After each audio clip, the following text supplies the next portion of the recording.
अभी हम चर्चा कर रहे हैं महान संत हमारे गुरु महायोगी पायलट बाबा जी के प्रवचनों एवं साहित्य में दिए गए निर्देशों की। बाबा जी अपनी पुस्तक मंथन में लिखते हैं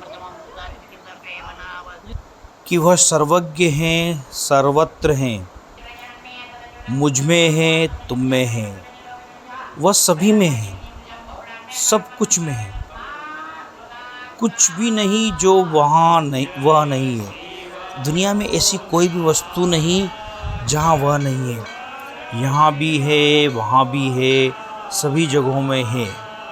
वह है तो हम हैं, जगत है, सभी तत्व हैं, सभी जीव में, पदार्थों में उसका होना है, हम सबका होना है, उसका ना होना संसार की अदृश्यता है।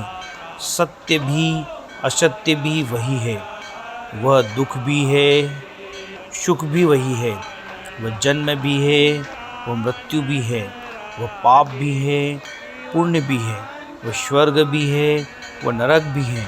तुम जो भी हो वही वह है, वह जो है वही तुम हो। वह हिंदू भी हैं, सिख भी हैं, ईसाई भी हैं, यहूदी भी हैं, पारसी भी हैं।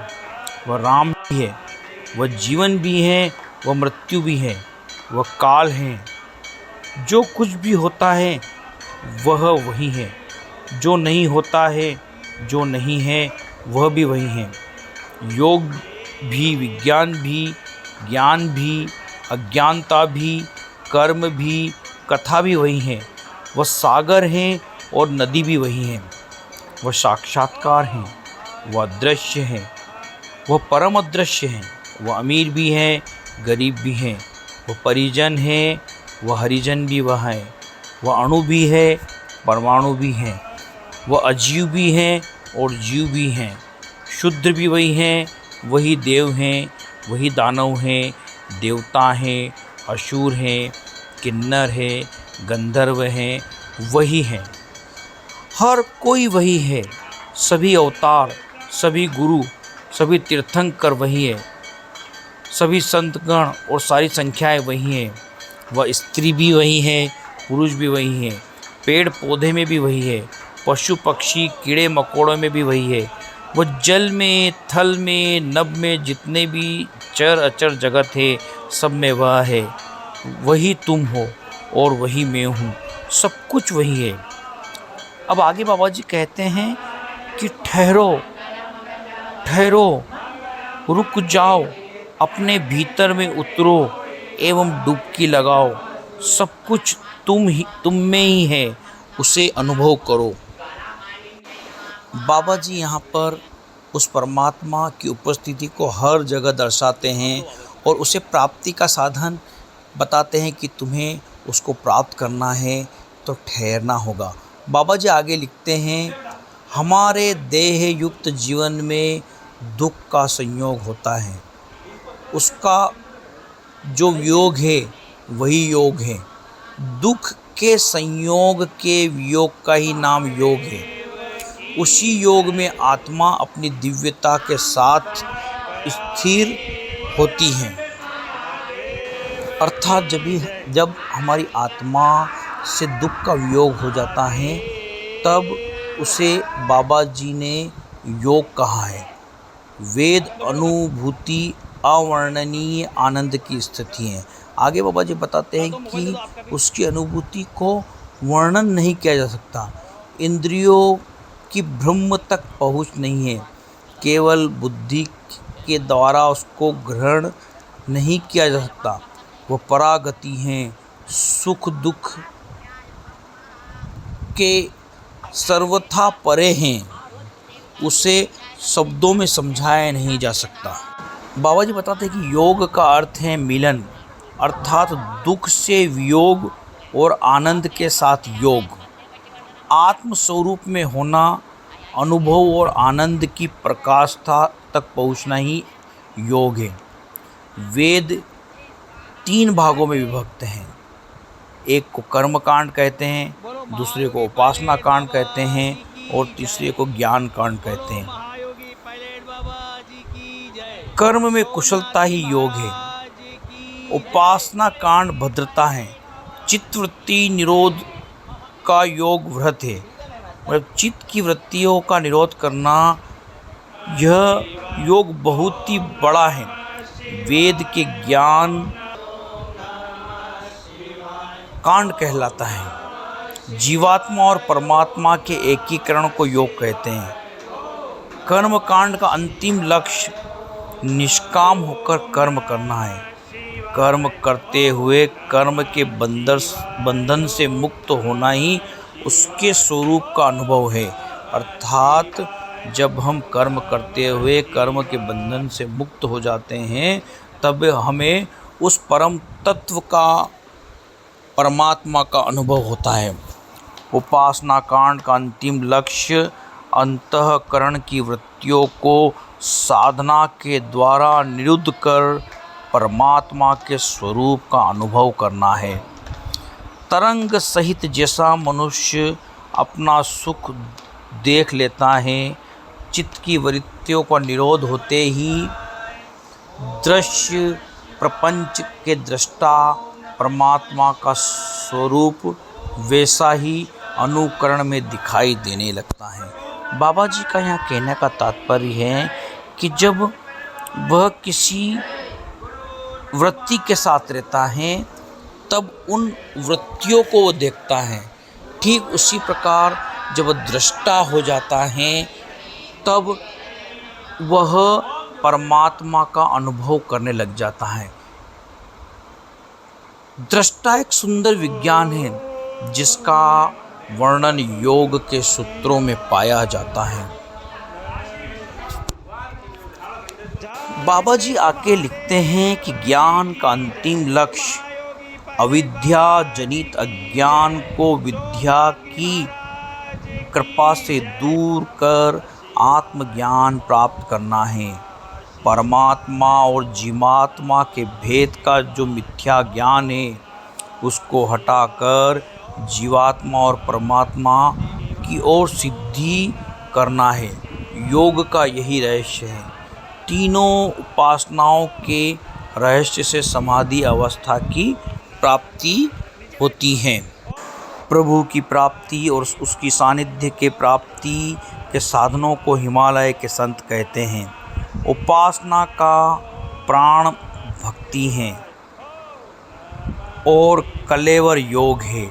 शरीर में प्राण के न रहने से जैसे शरीर की कुछ भी उपयोगिता नहीं रहती है, वैसे ही भगवत भक्ति विहीन शरीर में अभाव में प्राण के रहने का कोई स्थान ही नहीं रहता। इस दशा में प्राण का अस्तित्व ही संभव नहीं रहता। इस विज्ञान के अनुसार भक्ति और योग की उपासना कांड के सभी साधनों में अन्य बना रहना स्वाभाविक है। योग के जानने वाले ने योग साधन कर 4 स्वतः विधियों का वर्णन किया है और योग मार्ग के पाथ पर चलकर भगवान के राज्य में पहुंचने के लिए 8 सीढ़ियों की खोज की है। योग साधन के 4 भाग के 4 भाग निम्न है। उसमें है मंत्र योग, हठ योग, लय योग और राजयोग। योग की इन 8 सीढ़ियों का नाम है यम, नियम, आसन, प्राणायाम, प्रत्याहार, धारणा, ध्यान और समाधि। बाबा जी आगे लिखते हैं कि कारण शरीर और स्थूल तथा सूक्ष्म जगत को देखने वाले महर्षियों ने योग विज्ञान को इन 4 श्रेणियों में और 8 तलों में बांटकर ऐसा बताया है कि साधना मार्ग के सब अंग प्रत्यंग इनमें आ गए हैं।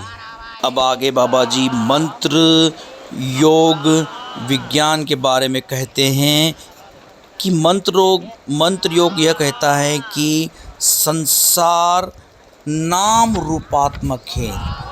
नाम और रूप से ही जीव अविद्या में फंसकर जकड़ जाता है।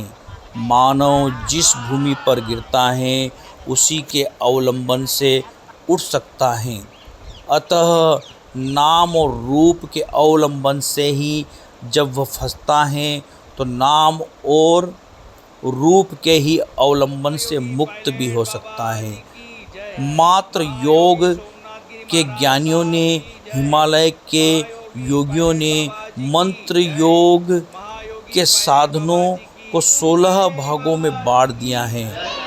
वह है, उन 16 भागों का वर्णन करते हुए लिखते हैं, वह है दिशा शुद्धि, स्थान शुद्धि, मंत्र शुद्धि, जाप शुद्धि, श्रुति शुद्धि, न्याय शुद्धि इत्यादि। आगे बाबा जी कहते हैं कि मंत्र योग में ध्यान को स्थूल ध्यान कहा गया है। यह हमने पंच सगुणों उपासना और अवतर उपासना के अनुसार कई प्रकार का होता है। मंत्र योग की समाधि को महाभाव समाधि कहते हैं। हठ योग का सिद्धांत अपना अलग है। स्थूल शरीर और सूक्ष्म शरीर एक ही भाव में है और एक का प्रभाव दूसरे पर बना रहता है। स्थूल शरीर को अपने अधीन कर सूक्ष्म शरीर को अधीन करते हुए योग की प्राप्ति करने को हठ योग कहते हैं। योग में योगियों ने हठ योग को 7 अंगों में बांटा है।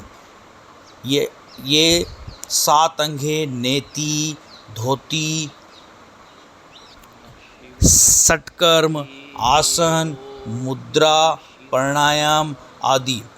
हठ योग के ध्यान को ज्योति ध्यान कहते हैं और प्राण के निरोध होने से होने वाले हठ योग को समाधि महाबोध कहा जाता है। लय योग का सिद्धांत इतना है कि ब्रह्मांड की प्रतिकृति मानव पिंड है। ब्रह्मा और बुद्ध शरीर का विलास जैसा ब्रह्मांड में होता है वैसा ही मानव पिंड में भी होता है। ग्रह, नक्षत्र, भुवन आदि के पीठ मानव पीठ, जहाँ यह उसी लोक में अपना संबंध स्थापना कर सकता है। इसी विज्ञान के अनुसार मनुष्य पिंड के आधार पक्ष में कुल कुंडलिनी नामक ब्रह्म शक्ति प्रसुप्त रहकर अविद्या के प्रमाद से षष्ठी क्रिया करती हैं। रजोवीर्य जनित षष्ठी इसका साक्षात फल है। आगे लय योग को समझाते हुए बाबा जी लिखते हैं, मनुष्य शरीर में सप्तम चक्र मस्तक में स्थित सहस्त्र दल में जिस योग द्वारा कल कुंडलिनी को ले जाकर ब्रह्मा रूपी सदा शिव के साथ मिला दिया जाता है, उस शिव में शक्ति का लय कर मुक्ति प्राप्त करने के साधन का नाम ही लय योग है।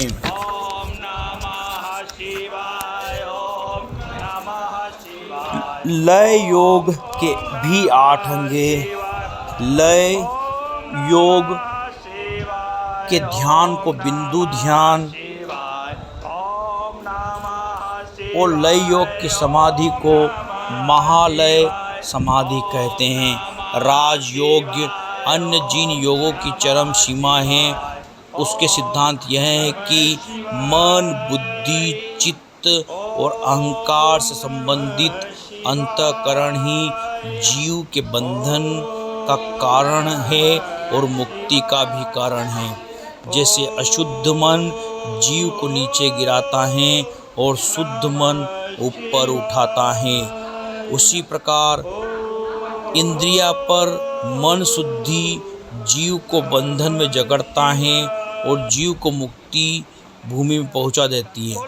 अतः शुद्ध बुद्धि की सहायता से तत्व ज्ञान लाभ करके अंत में राजयोगी जीव और ब्रह्मा के अभेद का कारण समझकर ज्ञान से अज्ञान का नाश करता हुआ जीव और उसकी अनेक सिद्धि के द्वारा मुक्त हो जाता है।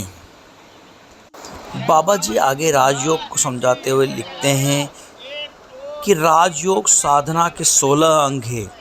राजयोग के ध्यान को ब्रह्म ध्यान कहते हैं और राजयोग की समाधि को निर्विकल्प समाधि कहते हैं, जिसका फल जीवन मुक्ति है। इन 4 योग शैलियों के मूल में योग की भगवत भक्ति युक्त साधन क्रम जो छिपा है वह है अष्टांग योग। अष्टांग योग के 8 अंग ब्रह्म रूपी सर्वोच्च शोध शिखर पर चढ़ने के लिए 8 सोपान हैं। इसके अंदर छिपा हुआ एक गुप्त विज्ञान है जो बाहर के इंद्रियों पर विजय प्राप्त करता है, जिसे यम कहते हैं। अंतर इंद्रियों पर विजय प्राप्त करने का जो विज्ञान है उसे नियम कहते हैं। स्थूल शरीर को योग के उपयोगी बनाने के साधन को आसन कहते हैं। शरीर तथा प्राण को योगा उपयोगी बनाने के साधन को प्राणायाम कहते हैं। ये चारों साधन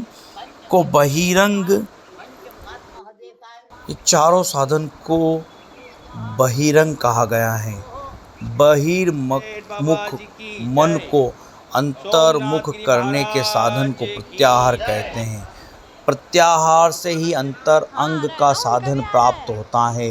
अंतर जगत में ले जाकर मन को एक स्थान में ठहराने का अभ्यास के द्वारा प्राप्त करते हुए अपने इष्ट देव चाहे सगुण भावमय रूप में हो चाहे निर्गुण स्वरूप हो, जिसका जैसा अधिकार है उसी इष्ट देव को केवल ध्यान में बनाकर एक लय हो जाने को ध्यान कहते हैं।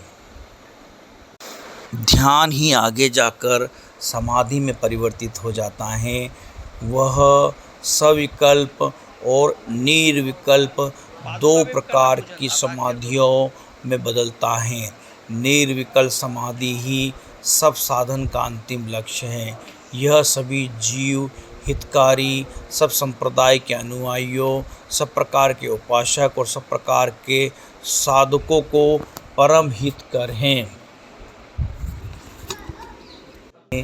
मन का स्वामी प्राण है और प्राण का स्वामी मन का लय है।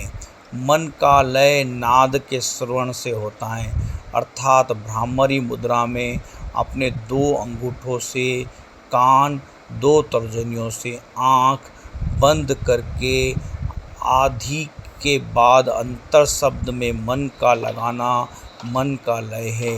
बाबा जी ने इस अध्याय में गागर में सागर भरने का कार्य किया है।